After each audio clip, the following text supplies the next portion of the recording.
सभी बच्चों को मेरा नमस्कार। बच्चों, 00 मैथ चैनल पर आप सभी का स्वागत है।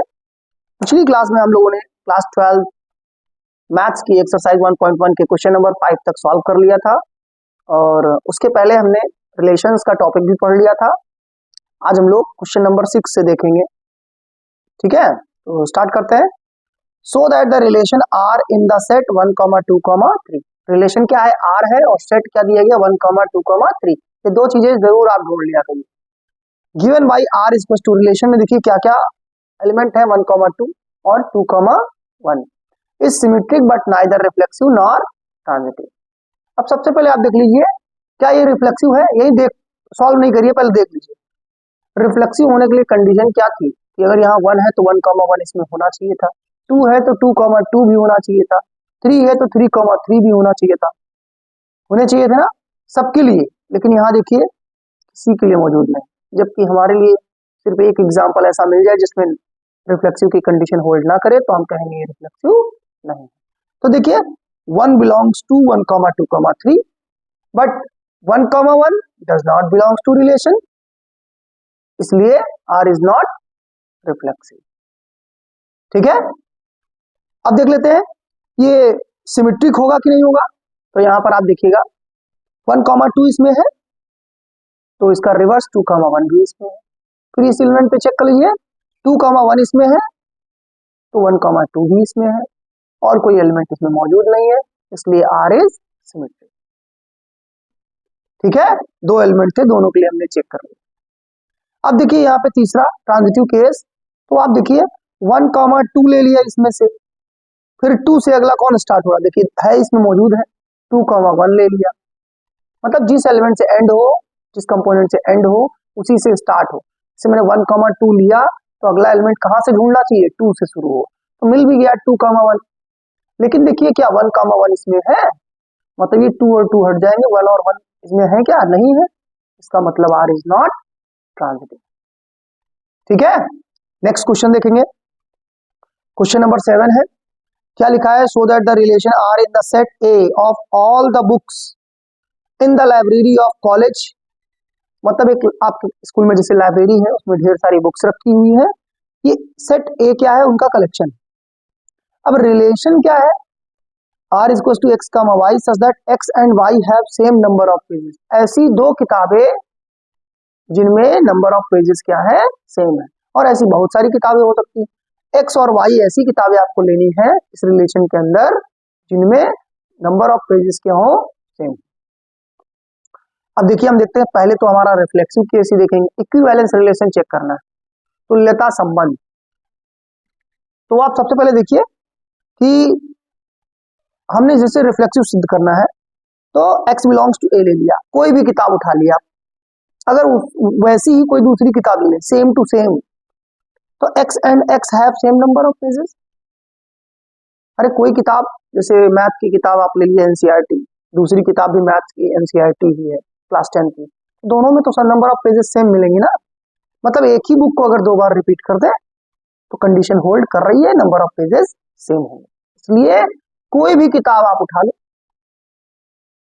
x, x बिलोंग्स टू ए हो जाए। ठीक है, खुद के साथ तो नंबर ऑफ पेजेस बराबर ही होंगे, इसलिए आर इज रिफ्लेक्सिव। दूसरा केस क्या है? लेट x, y सिमेट्रिक के लिए देखेंगे। x, y belongs to R मान लिया मैंने, तो इसका क्या मतलब? अगर ये x, y रिलेशन में ले लिया तो x और y में सेम नंबर ऑफ पेजेस होंगे, इसका मतलब that x and y have same number of pages। तो अगर x और y same number of pages हैं तो y और x में भी, मतलब उसका रिवर्स कर लें, उसमें भी सेम नंबर ऑफ पेजेस होंगे ना। तो इसका मतलब हम लिख सकते हैं y, x belongs to r।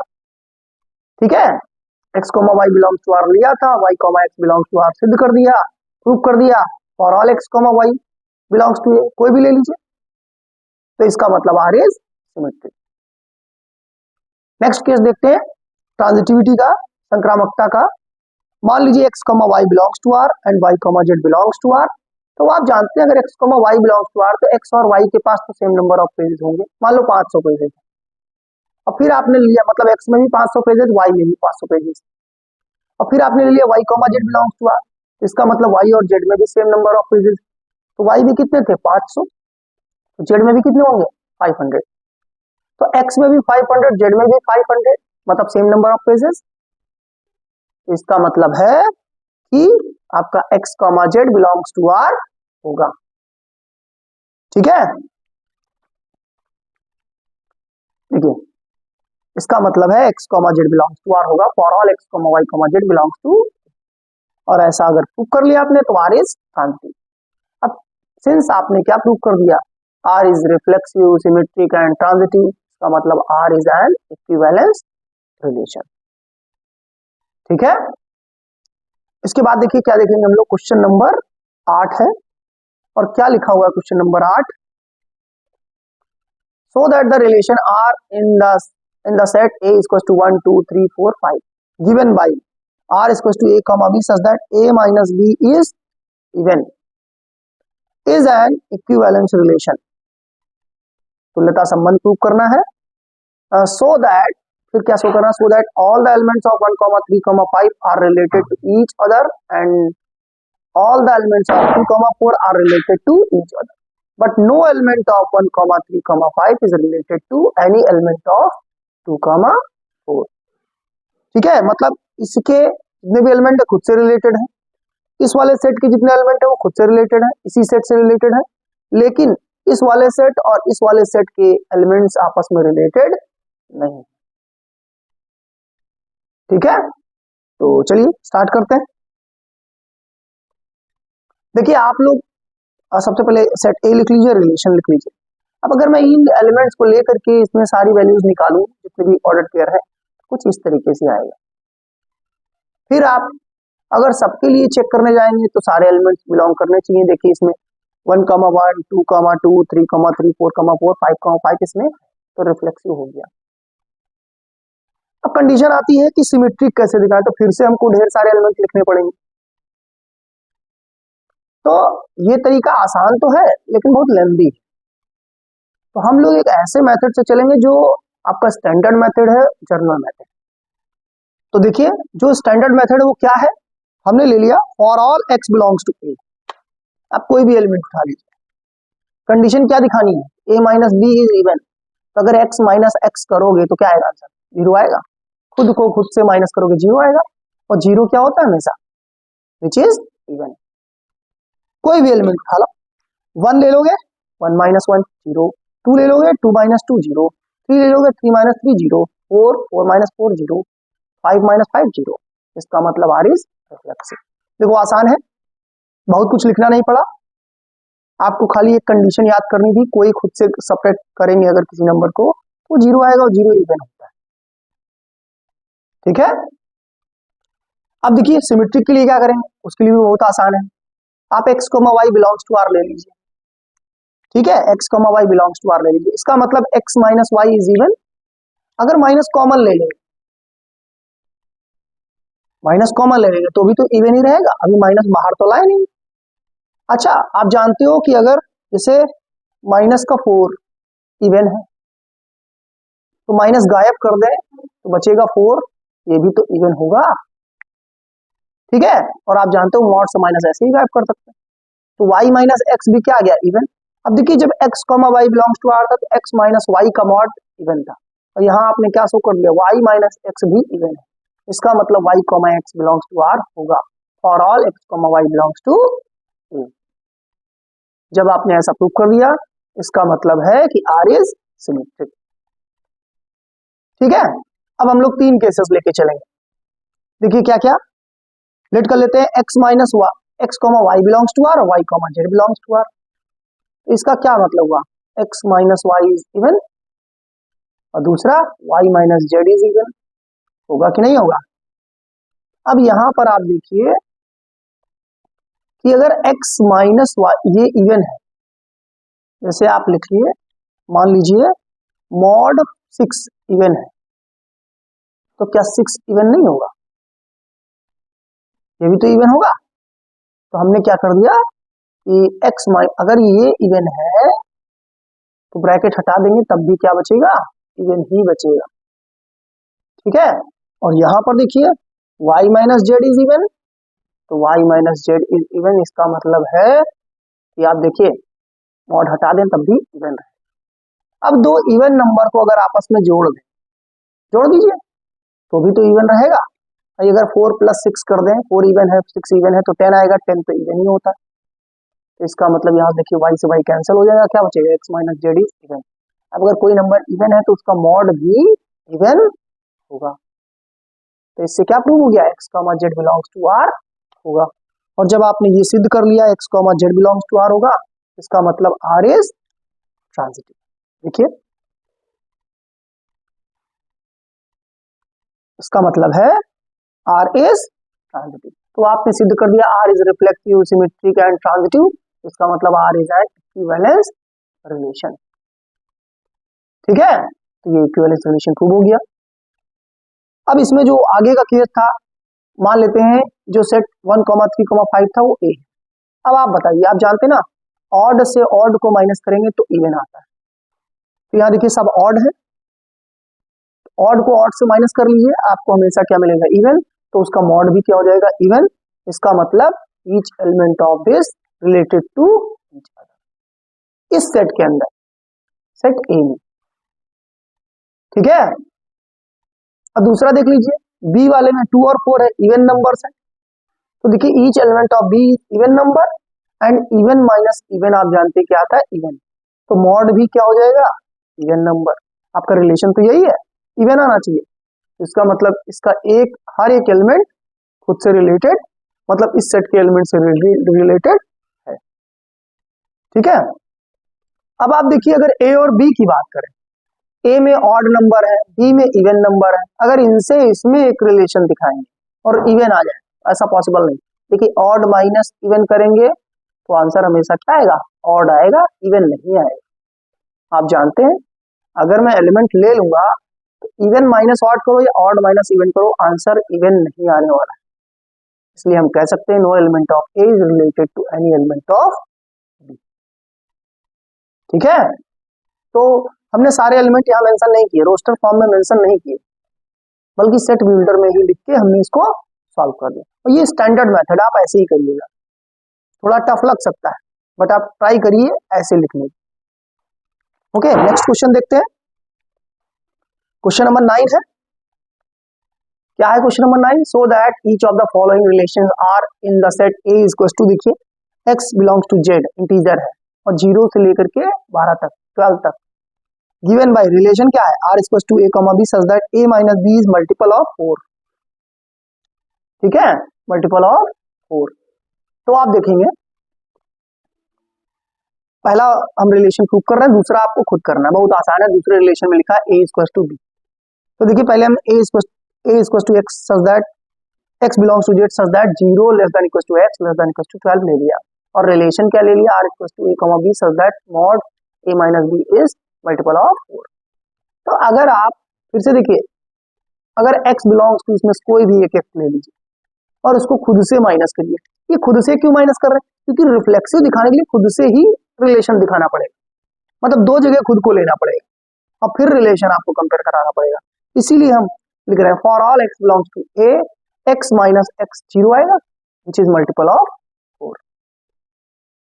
तो इसका मतलब है x, x belongs to r। अब ये मल्टीपल ऑफ 4 क्या है, मतलब उसको हम 4 के मल्टीपल में लिख सकते हैं। तो 0 को आप 0 इंटू 4 लिख सकते हैं ना, कोई दिक्कत नहीं। और जैसे 12 को हम क्या लिख सकते हैं, 3 इंटू 4, तो मतलब 12 जो है 4 का मल्टीपल है।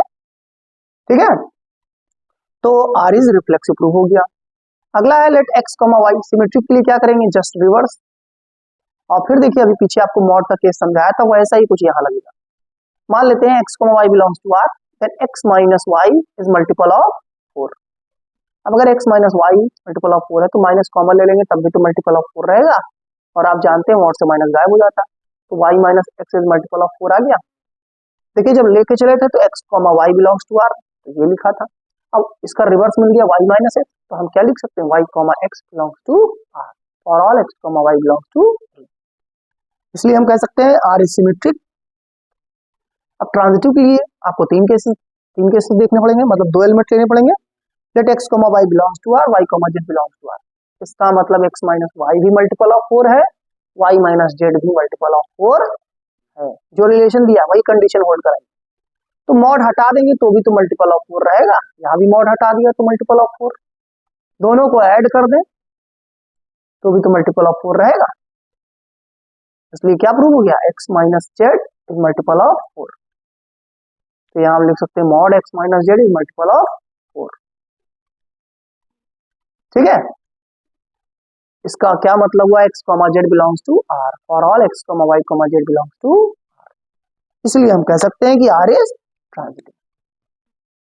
ठीक है, तो अगर ट्रांजिटिव प्रूव कर दिया, रिफ्लेक्सिव प्रूव कर दिया, सिमेट्रिक प्रूव कर दिया, तो वो इक्विवेलेंस रिलेशन हो गया ना, तो वो इक्विवेलेंस रिलेशन प्रूव हो गया, लिख सकते हैं। अब इसी में एक केस और था कि आपको ढूंढने थे एलिमेंट्स रिलेटेड टू वन से रिलेटेड कौन कौन से एलिमेंट हो। तो आप देखिए, अगर वन से रिलेटेड ढूंढना है तो इसका मतलब x माइनस वाई की जगह 1 रखेंगे। ठीक है, तो x और 1 के बीच में केस देखें तो x minus 1 is multiple of 4। कब कब होगा, जब मैं x की जगह 1 रखूंगा तो 1 माइनस 1 0 आएगा, मल्टीपल ऑफ 4। 2 रखूंगा तो 2 माइनस 1 आएगा, नहीं वो नहीं आएगा। इसी तरह 5 रखोगे तो 5 माइनस 1 4 आएगा, 4 जो है 4 का मल्टीपल होता है। अगला 9 रखेंगे तो 9 माइनस 1 4 का मल्टीपल होता है। 8 रखेंगे, देखो 8 रखेंगे देखोगे तो 8 माइनस 1 7 आएगा, मल्टीपल ऑफ 4 नहीं होता, इसलिए वो नहीं लेंगे। अच्छा 12 रखेंगे तो 12 माइनस 1 13 आता है, वही मल्टीपल, सॉरी 11 आता है, वही मल्टीपल ऑफ 4 नहीं। अब 12 से ऊपर तो नहीं रख सकते क्योंकि हमारे सेट में 0 से लेकर के कहां तक नंबर थे, 12 तक।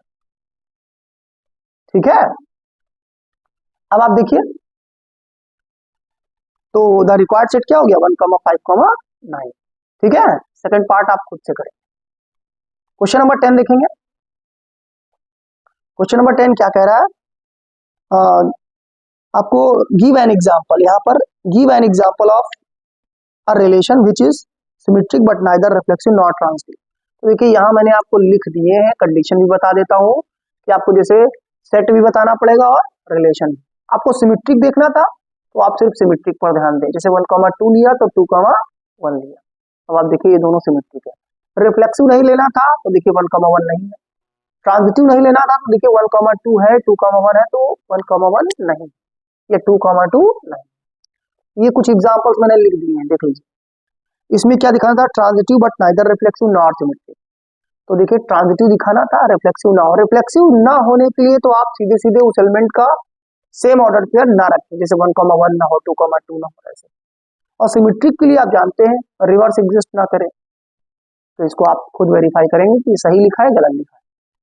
इसी तरीके थर्ड वाले में रिफ्लेक्सिव एंड सिमेट्रिक हो बट ट्रांजिटिव ना हो, तो आप जानते हैं ट्रांजिटिव ना हो, एक केस दिखा देंगे ऐसा कुछ, जैसा कि मैंने यहाँ दिखा दिया है। फिर चौथे पार्ट में क्या है, reflexive and transitive but not symmetric. तो आप देखिए जैसे मैंने लिख दिया 1 2 3 ले लिया, तो क्या लिखा 1 1 लिखा, 2 2 लिखा। फिर यहाँ देखिए रिफ्लेक्सिव भी लिखना था तो एक एलिमेंट छूट गया, यार रिफ्लेक्सिव लिखना है तो आपको यहाँ पर क्या लेना पड़ेगा, 3 3 भी लेना पड़ेगा। ठीक है, 1 1 2 2 3 3। अब देखिए 1 2 ले लिया लेकिन 2 1 नहीं लिया इस सेट के लिए, तो इसका मतलब ये सिमेट्रिक नहीं है। और ट्रांजिटिव कैसे, देखिए ट्रांजिटिव का केस कब चेक किया करिए, सिर्फ इन सारे एलिमेंट पर छोड़ दिया करिए, 1 1 2 2 3 3, मतलब जो सेम ऑर्डर पेयर वाले, सेम कंपोनेंट वाले ऑर्डर पेयर है उन पर ट्रांजिटिव आप चेक ना किया करिए, वहां ट्रांजिटिव होता ही है। चेक किया करिए ऐसे एलिमेंट पर, जैसे 1 2 है, अगला आप कहाँ से ढूंढेंगे, 2 से यही तो मिल रहा है, जैसे ही 2 से लेंगे तो 1 2 फिर से इसमें आ गया तो ट्रांजिटिव है, और किसी के लिए चेक करने की जरूरत नहीं। सिमेट्रिक नहीं है, साफ साफ दिख रहा होगा। इसी तरह अगला क्या है, symmetric and transitive but not reflexive. तो यहाँ देखिए मैंने 1 2 ले लिया, 2 1 ले लिया, सिमेट्रिक हो गया। इनके लिए सिमेट्रिक भी चेक करने की जरूरत नहीं है, 1 1 2 2 होते हैं, और ट्रांजिटिव हो जाएगा क्योंकि 1 1 आएगा और 2 2 आएगा तो मौजूद है। रिफ्लेक्सिव नहीं हुआ क्योंकि यहाँ एक एलिमेंट 3 ले रखे हैं, 3 3 होना चाहिए था, तो इसमें एग्जिस्ट नहीं कर रहा। ठीक है, इसलिए नहीं। तो ये क्वेश्चन आपको समझ में आ गया होगा, एग्जाम्पल और आप अपनी तरफ से बनाइएगा। ठीक है, ट्राई करिएगा। नेक्स्ट क्वेश्चन क्या है देखेंगे, बहुत आसान क्वेश्चन है। क्वेश्चन नंबर 11 है, गिवन सेट क्या आपको दे रखे हैं, all points in a plane, जैसे कार्टेशियन प्लेन पढ़ते हैं ना, उसमें जितने भी पॉइंट है उन सबका कलेक्शन। और रिलेशन क्या है, R is equals to P comma Q, distance of the point P from origin is same as the distance of the point Q from the origin. देखिए जैसे P और Q है, O से दोनों distances क्या है, सेम है। तो आप बताइए किसी पॉइंट की खुद से तो डिस्टेंस हमेशा ही, मतलब अगर P की ही 2 बार डिस्टेंस लेंगे O से, वो तो हमेशा बराबर ही रहेगी। OP बराबर तो OP ही रहेगी। इसका मतलब रिफ्लेक्सिव होल्ड करेगा। देखिए रिफ्लेक्सिविटी के लिए क्या लिखा, let P be any point, any point ले लीजिए, ठीक है, एनी पॉइंट ले लीजिए। तो आप जानते हैं, और सेंटर को मैंने O मान लिया है, तो OP बराबर OP तो हमेशा होता है for all P belongs to A। इसका मतलब P comma P belongs to R, R is reflexive. और सिमेट्रिक देख लेते हैं। अब देखिए अगर P comma Q belongs to R ले लें तो OP इक्वल टू OQ होगा कि नहीं होगा, क्योंकि डिस्टेंस बराबर होती है ओरिजिन से। तो इसका रिवर्स OQ बराबर OP होगा कि नहीं होगा, होगा। इसका मतलब है Q comma P belongs to R भी होगा for all P comma Q belongs to, तो R इज सिमेट्रिक भी होगा, ठीक है। लास्ट देख लेते हैं। अब आप देखिए यहाँ जैसे 3 पॉइंट लिए P Q T, अब इसकी डिस्टेंस इससे बराबर, इसकी डिस्टेंस इससे बराबर, तो इन दोनों की भी डिस्टेंस तो बराबर होगी।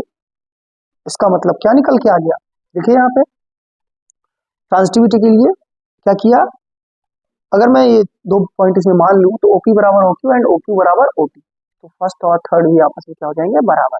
इसका मतलब P comma T belongs to R और all P comma T, P comma Q comma T belongs to A। इसका मतलब R इज ट्रांजिटिव। अब ये रिफ्लेक्सिव सिद्ध कर दिया तो आपने, और सिमेट्रिक प्रूव कर दिया, और आपने ट्रांजिटिव प्रूव कर दिया, तो इसका मतलब ये इक्विवेलेंस रिलेशन प्रूव हो गया, ठीक है। अब देखिए इसमें एक और केस था कि आपको सर्कल दिखाना था, ये सारे पॉइंट्स का कलेक्शन जो है, सेट जो है वो सर्कल बनाएगा। तो we know that each point x, कोई भी पॉइंट ले लीजिए, related to P is equidistant from origin O, that is OX is equal to OP for all x belongs to. अब अगर ऐसा होल्ड कर रहा है कि सबकी डिस्टेंस, जितने भी पॉइंट x A में है उनकी सबकी डिस्टेंस बराबर है, तो the set of all such point is the circle passing through P with origin O। अब देखिए इसका मैं अगर बनाऊं इसे, जितने भी पॉइंट ऐसे मिले वो सब क्या है, इक्वी डिस्टेंस, और इन सबको मिला करके हम क्या बना सकते हैं, एक सर्कल। यही है वो सेट ए, ठीक है। क्वेश्चन नंबर 12 देखेंगे, बहुत आसान है। A is equal to set of all triangles दे रखे हैं, और ऑल ट्राइंगल्स, ठीक है, और रिलेशन क्या है T1 comma T2 such that T1 is similar to T2। अब बताइए अगर आपको एक ट्राइंगल दिया गया है तो वो खुद के तो सिमिलर होगा ही होगा, इसका मतलब रिफ्लेक्सिव हो जाएगा। 2 ट्रायंगल दे दिए गए और कहा ये सिमिलर है, ये एक ट्रायंगल हो गया T1 और ये ट्रायंगल हो गया T2। तो T1 सिमिलर है अगर T2 के, तो T2 भी तो सिमिलर हो जाएगा T1 के, इसका मतलब सिमेट्रिक हो जाएगा। एक और अगर ट्रायंगल ले लिया जाए, T3 नाम दे दे, तो बताइए T1 सिमिलर है T2 के, T2 सिमिलर है T3 के, इसका मतलब T1 और T3 भी क्या हो जाएंगे, सिमिलर। तो इसको आप देख लीजिएगा, बहुत आसान लिखा हुआ है यहाँ, जैसे T belongs to A for all T belongs to A, T comma T belongs to R, क्योंकि every triangle is similar to itself, तो रिफ्लेक्सिव हो गया। Let T1 comma T2 belongs to R, तो T1 सिमिलर, ये similar का sign है, T2 तो इसका रिवर्स भी होगा, T2 सिमिलर टू T1, इसका मतलब T2 comma T1 belongs to R, तो R इज सिमेट्रिक। अब लेट कर लेते हैं T1 comma T2 belongs to R, T2 comma T3 belongs to R, तो इसका मतलब T1 सिमिलर होगा T2 के, जो रिलेशन दिया गया, T2 सिमिलर होगा T3 के, इनडायरेक्टली T1 सिमिलर हो गया T3, T1 comma T3 belongs to R, तो R इज ट्रांजिटिव, ठीक है। तो जब रिफ्लेक्सिव सिमेट्रिक ट्रांजिटिव प्रूव हो गया तो R is an equivalence relation. अब इसमें एक छोटा सा पार्ट और दिया था, 3 ट्रायंगल दिए हैं T1 T2 T3 करके। अब देखिए साइड्स ऑफ T1 क्या है 3 4 5, T2 की 5 12 13 और T3 की 6 8 10। अब देखिए जो सिमिलर में क्या होता था, करस्पॉन्डिंग साइड्स का रेशियो इक्वल होता था, तो ये देखिए इसके साथ तो इक्वल नहीं मिलेगा, बट यहाँ 3/6 करें 4/8 करें 5/10 करें तो रेशियो क्या आ रहा है हमेशा ये 1/2, इसलिए T1 is similar to T3, T1 similar to T2 नहीं होगा, T2 सिमिलर टू T3 नहीं होगा, गिवन कंडीशन के अकॉर्डिंग, ठीक है। नेक्स्ट क्वेश्चन 13 नंबर क्या है, देखिए इसमें क्वेश्चन मैंने मेंशन नहीं किया, काफी बड़ा क्वेश्चन था, तो आप क्वेश्चन बुक से देख लीजिएगा, सारे क्वेश्चन एनसीईआरटी से हैं। क्या दिया गया, A is equal to set of all polygon, polygon जैसे ट्रायंगल, क्वाड्रिलेटरल, पेंटागन, हेक्सागन, ये सब सारे के सारे हैं सेट में। और रिलेशन क्या है, P1 and P2, P1 and P2 have same number of sides. अब ये क्वेश्चन आपको खुद करना है, अभी जो सेम नंबर ऑफ पेजेस वाला केस बताया था वैसे ही सेम नंबर ऑफ साइड्स वाला केस है, आप खुद करिएगा, ठीक है। इसका एक पार्ट था और क्या बोला गया था कि राइट एंगल ट्रायंगल आपको दिया गया है 3 4 5 साइड का, तो उसके लिए कितने ट्रायंगल आएंगे इस सेट में, तो सेट ऑफ ऑल ट्रायंगल्स, क्योंकि हमको नंबर ऑफ साइड से मतलब था, शेप से मतलब नहीं था कि वो राइट एंगल है या कौन सा ट्रायंगल, आपको नंबर ऑफ साइड से मतलब था। तो वो राइट एंगल ट्रायंगल में 3 साइड होती, तो जितने भी ट्रायंगल ले लें सब में 3 साइड होती, इसलिए सेट ऑफ ऑल ट्रायंगल। तो आपको यहाँ पे 2 क्वेश्चन की हेल्प लेनी है, एक क्वेश्चन की हेल्प लेनी है, वो कौन सा है, जो अभी आपको same number of pages in book बताया था, ठीक है। क्वेश्चन नंबर 14 देख लेंगे, let L is equal to set of all lines in XY plane, Cartesian plane में जितनी भी लाइंस आप ड्रॉ कर सकते हैं। कंडीशन क्या है, रिलेशन क्या है, L1 is parallel to L2। अब बताइए, अगर यहाँ पर मैं एक लाइन खींचूं और मैं कहूं कि L1 है, तो ये खुद के पैरेलल होगी कि नहीं होगी, बिल्कुल होगी। L1 is parallel to L1, खुद के तो पैरेलल होगी होगी। साथ में अगर 2 पैरेलल लाइन ले लें तो इसका मतलब रिफ्लेक्सिव हो गया। अब अगर L1 और L2 2 लाइन ले लें, मैं कह दूं L1 is parallel to L2, तो इसका उल्टा L2 is parallel to L1 नहीं होगा, बिल्कुल होगा, सिमेट्रिक भी हो जाएगा। और ट्रांजिटिविटी के लिए 3 केसेस ले लो, एक और लाइन ले लो L3। अब बताओ L1 parallel to L2, L2 parallel to L3, L1 भी तो पैरेलल हो जाएगी L3 के, तो ये ट्रांजिटिव भी हो जाएगा, ठीक है, खुद करेंगे आप लोग। और इसमें एक और छोटा सा पार्ट पूछा था, y equal to mx plus, मान लेते हैं इसके पैरेलल जितनी भी लाइंस होंगी उनका कलेक्शन देखना था, सेट देखना।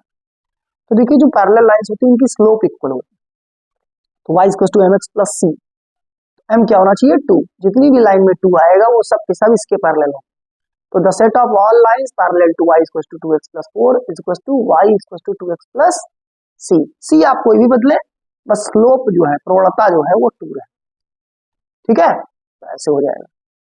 क्वेश्चन नंबर 15 क्या है, देखिए आपको दिया गया a इक्वल टू 1 2 3 4 और r इक्वल टू ऐसे दिया गया है, आप देख सकते हैं यहाँ पे ये 1,1 है, 2,2 है, 3,3 है, 4,4 है, तो रिफ्लेक्सिव तो क्लियर हो गया। ट्रांजिटिव भी हो जाएगा बट नॉट सिमेट्रिक, ये आप खुद चेक करिए, ठीक है। और क्वेश्चन नंबर 16 लास्ट क्वेश्चन है आज का, given set equal to n है, r equal to a, b such that a equal to b minus 2 और b की वैल्यू 6 से बड़ी हो। तो पहले तो आप b की वैल्यू देख लीजिए कहाँ कहाँ 6 से बड़ी है, यहाँ तो नहीं है, इसका मतलब ये गलत है, यहाँ पर है।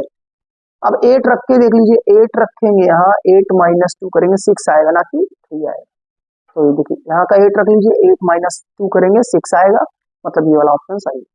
और ये तो बिल्कुल गलत है, आप देखिए 7 रखेंगे अगर b की जगह पर, 7 माइनस 2 5 आएगा, यहाँ लिखा कितना है 8, क्लियर हो गया।